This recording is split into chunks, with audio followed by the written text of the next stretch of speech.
إضافات صادمة وغير متوقعة للمتهم اللي قام بجريمة أو بمذبحة 15 مايو. اعترف أمام جهات التحقيق وقال إيه؟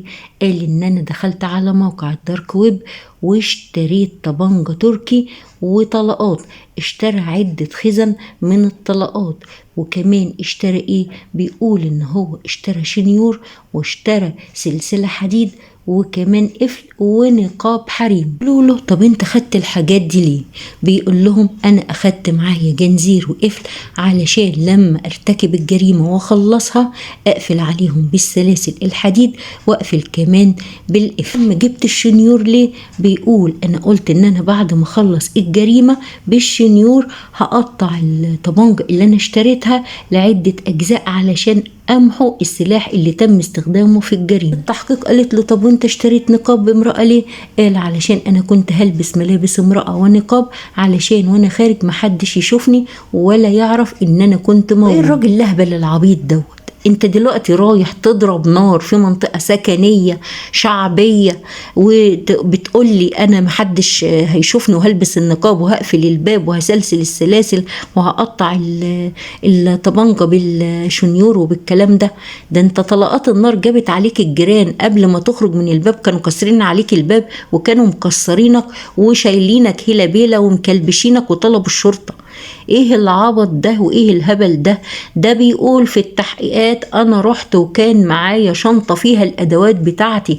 يعني الحمد لله اول جريمة بيعترف فيها انه كان مخطط لارتكاب الجريمة دي ومجهز ادواته ومحدد الناس اللي هو هيقتلهم. ايوه زوجته طلعت في احد الفيديوهات وقالت انه اتصل بيهم وطلب ان هو يقعد معاهم ويصفي الخلافات اللي ما بينهم، لانه اتضح انه موكوس، انه هو متطلق هو ومراته من قبل سنة 2023 وان كان في مشاكل بينه وما بينها لانه ما بيصرفش على ولاده. عنده ولد وبنت في الجامعة كبار حلوين، شابة جميلة وشاب جميل، ما بيصرفش عليهم اللي ما عندوش دم واللي ما عندوش دين واللي ما عندوش كرامة. 3 سنين ما بيصرفش عليهم والست قاعدة مع أهلها وبنته الكبيرة بتشتغل وبتساعدهم في مصاريف البيت واخواتها بيصرفوا عليهم والدنيا غالية ومتطلبات الحياة كتيرة، وهو خنزير ما عندوش دم سايبهم ما بيدفع لهمش مصاريفهم. الست بتقول من غلب في 2023 رفعت عليه قضايا نفقة وخدت عليه أحكام بمتجمد نفقة لكن ما بتتنفذ. الدولة بتدينا أحكام لكن محدش بينفذ. فقال لهم خلاص يا جماعة أنا جاي وهديكوا جزء من النفقة ونحل المشاكل دي. إحنا مش عارفين لحد دلوقتي هو كان عايز إيه. هو كان عايز يرجع لها وهي كانت رافضة، هو كان رافض إن هم يديهم فلوس علشان إن هي ترجع له مرة تانية. الست ظهرت في الفيديوهات ست منقبة وغلبانة ومحترمة جدا للغاية، يعني لما وكبيرة، هي كبيرة وهو كبير وولادهم كبار، يعني ست ما كانش في غرضها ان هي هتتجوز زي اللي بنسمع عنهم بتقول انا هتجوز او هرتبط فيقوم قتلها. لا، ولا كانت هتتجوز ولا كانت هترتبط ولا اي نيلة على دماغه. هو المشاكل عشان الفلوس، عشان مصاريف العيال اللي في الجامعة، والبنت كانت مخطوبة هتتجهز ازاي وهي امهم هتعمل ايه؟ لايصة في الدنيا. وهو خنزير عايش ياكل ويشرب ويضحك ومش عايز يديهم اي مصاريف ولا يساعدهم باي شيء. جه البيت وطلب ان هو يقابلهم وطلب ان هي تبقى موجودة، اللي هي طليقته ووالدتها واخواتها الرجالة الاتنين وبنته وابنه وواحد من الجيران. قالت له لا، قال لها ايه هنتقابل في الشقة بتاعتك اللي انت قاعدة فيها او شقة والدتك. هي رفضت، فقالت له نروح عند مكتب محامي، رفض. وبعد كده عمل ايه؟ فجوز بنت خالتها راجل محترم جدا جدا كل بيشهد على اخلاقه، قال لهم يا جماعة نبقى في ارض محايدة وتعالوا عندي شقتي، وراحوا كلهم الشقة. وبنته كانت خايفة منه، قلت لها ماما أنا قلقانة ومش مرتاحة، أنا خايفة من بابا، خايفة يعمل حاجة.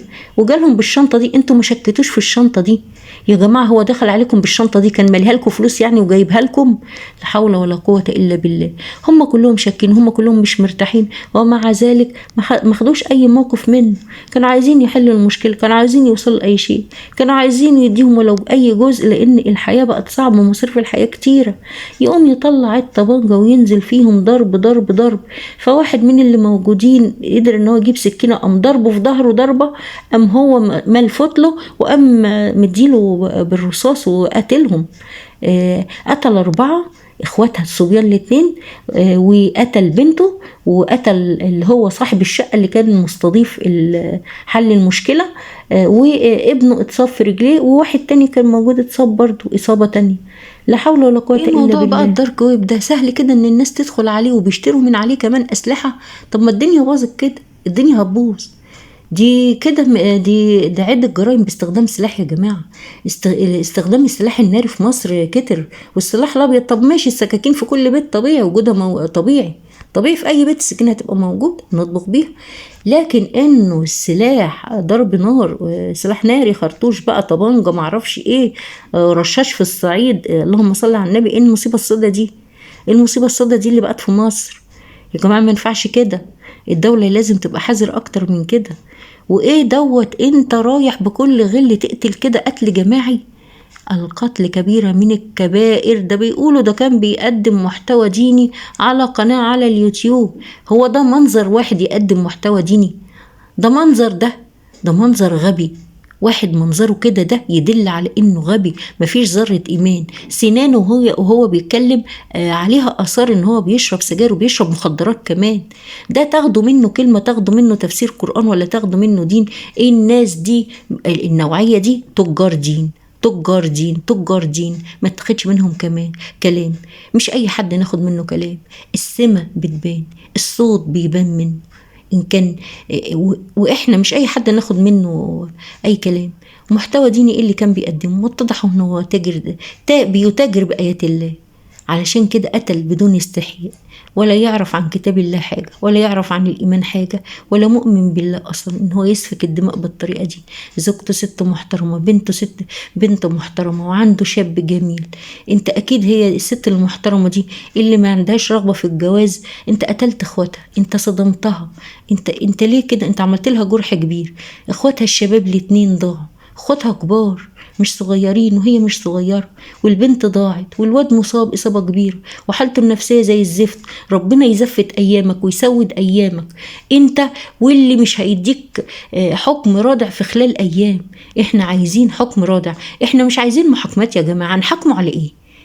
الراجل اعترف وقال لك انا جايب السلاح من كذا، واتمسك بالسلاح. يا جماعه نفذوا على طول لوجه الله الكريم، نفذوا علنا علشان الناس ترتدع. ولا انتوا عايزين الجرائم تنتشر ولا ايه؟ لا حول ولا قوه الا بالله.